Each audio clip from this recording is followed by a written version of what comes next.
New York City is home to more than 500 community gardens, offering neighborhoods a green oasis for gathering and learning. Volunteer gardeners are their driving force. CBS 2's Elle McLogan covers Queens and introduces us to one such volunteer who gardens with pride in Woodside.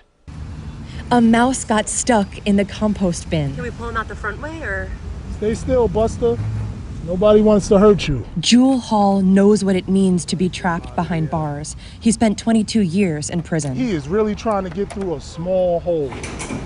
Hall hadn't planned for a rescue mission on his commute from work at the Innocence Project.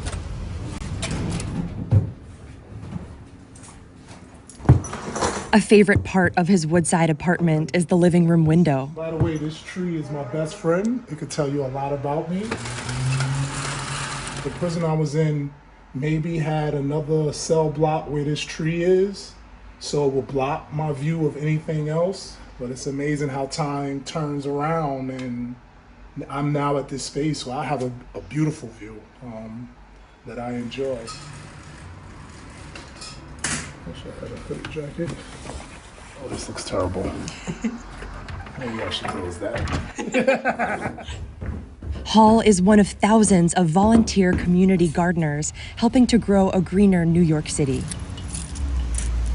On the agenda today at New Roots Gardens on 69th Street. Compost. People drop off their food scraps. It's not enough for me to chop, but I can do what's called turn the compost. As a kid, Hall spent time in his grandmother's garden. She used to have me peeling peas and shucking corn. And he didn't get his hands back in the soil until after release. I went to prison when I was 17 years old. He threw himself into reading and studying. There were so many times where I lost hope and I cried alone in my cell for something to change. But the thing about being resilient, and I think this is something that you'll see with many of the people from my generation who experienced what's called mass incarceration, is that you go to a depth of despair, but you rise back up. After release, he found work right away. He calls himself the exception. What's one thing that you would change about the system, if you could? The lack of humanity. He watches others struggle to reintegrate, forced to contend with their past again and again. He's the king of dates. Thank you.